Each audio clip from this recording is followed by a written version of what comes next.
el concepto, sobre la introducción y algunos aspectos relevantes sobre una albacea integral. Bueno, la introducción dice que se da cuando el testador, en pleno uso de su facultad y de acuerdo a su libre voluntad, puede encomendar a una persona la ejecución, la disposición contenida en un testamento. El derecho de sucesiones con relación a esta persona llamada albacea, la institución que preside se denomina albaceaje. A falta del nombramiento del testador, esta función corresponde a los herederos según el artículo 1303 y 1304. Tenemos que albacear de esta manera se denomina a los cabezaleros, testamentarios o ejecutores, esas personas que el causante nombra para asegurar la ejecución y cumplimiento de sus mandatos, es decir, lo que sería su última voluntad, que esté establecido en un documento de notario, y que el órgano que representa la comunidad de intereses en la herencia. En función tenemos que la institución de la ejecución testamentaria se encamina a resolver los menesteres urgentes en el tiempo del fallecimiento, a fomentar el cumplimiento más exacto y puntual de la última voluntad de los testadores, a facilitar la conservación y administración del caudal veredicto y si se le incluye en un ámbito a distribuir dicho caudal pacífica y ampliamente entre los herederos, dentro de ella el albaceazgo comprende en principio la actividad de las antedichas funciones, cuyo ámbito en relación con el patrón legal puede ampliarse por disposición del testador. Esta función también puede incluir otros cometidos como cubrir gastos de entierro, sufragios, pagos de notario, créditos y etc. La naturaleza jurídica. La naturaleza jurídica de la albacea está orientada en un sentido amplio, un gestor de intereses ajenos, oigan bien, intereses ajenos, y en este sentido lo identifica la posición de los mandatarios 375, dispuestos en el artículo 1314 mencionado. La albacea no puede delegar el mandato que ha recibido ni por su muerte pasa a su heredero. También la albacea no puede delegar el mandato que ha recibido ni por su muerte pasa a su heredero, pero no está obligado a obrar personalmente.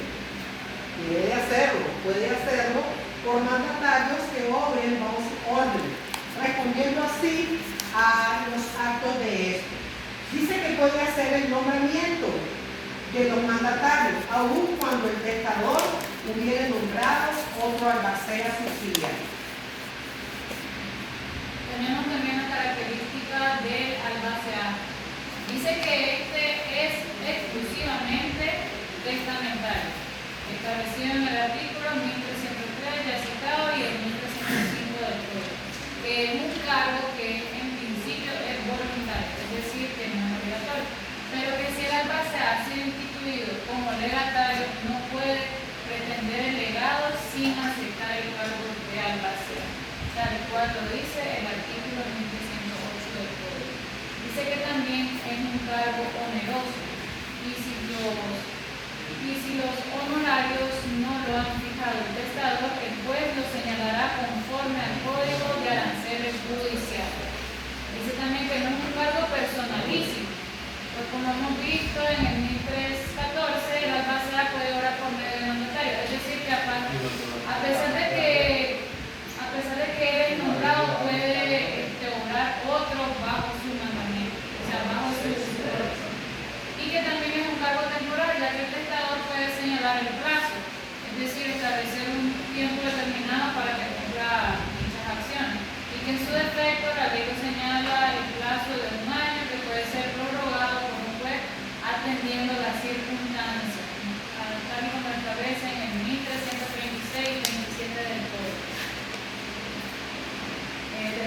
clases de albacea.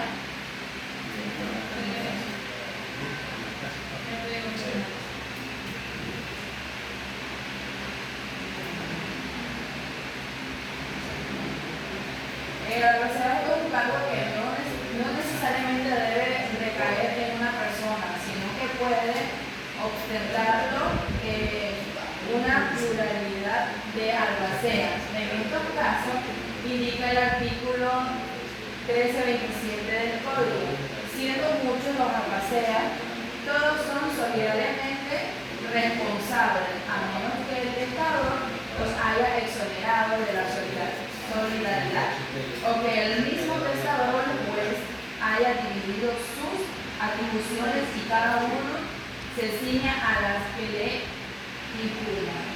El albacea y testador testamentario y legítimo, el primero de ellos es nombrado por el testador, ya sea en el testamento o en otro instrumento jurídico. Lo establece el artículo 1305 de nuestro código. En cambio, la doctrina considera como albacea legítimo a aquellos que en ausencia de disposiciones del testador son designados por la ley. También está establecido en el artículo 1304 de nuestro código.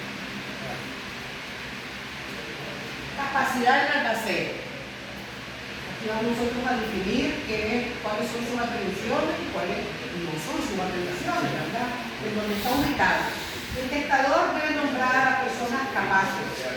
Esta capacidad de dicha persona es medible al momento de ejercer el cargo, de manera que podría instituir a una persona incapaz al momento del nombramiento, pero que sea capaz a la hora de ejercer el cargo.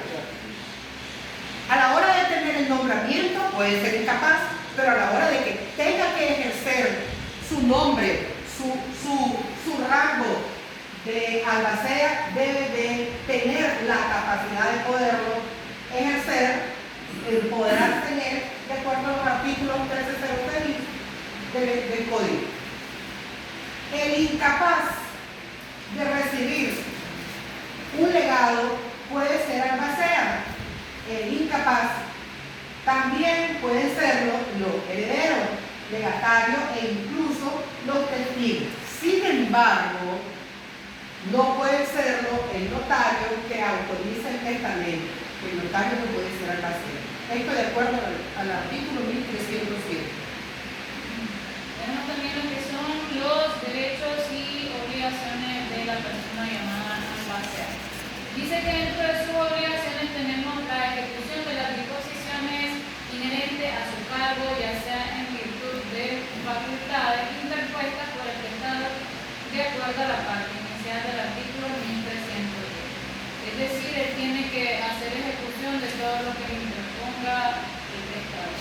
Rendir caución por la conservación de bienes cuando por razones fundadas lo solicitan los herederos o legatarios.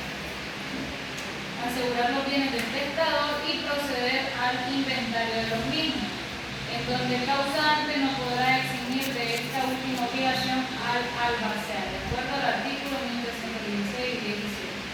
Entre sus derechos tenemos que éste puede demandar a los herederos y legatarios el cumplimiento de la carga en su propio interés.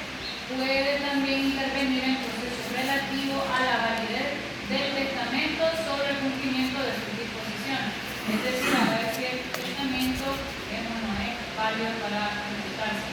Y excusarse a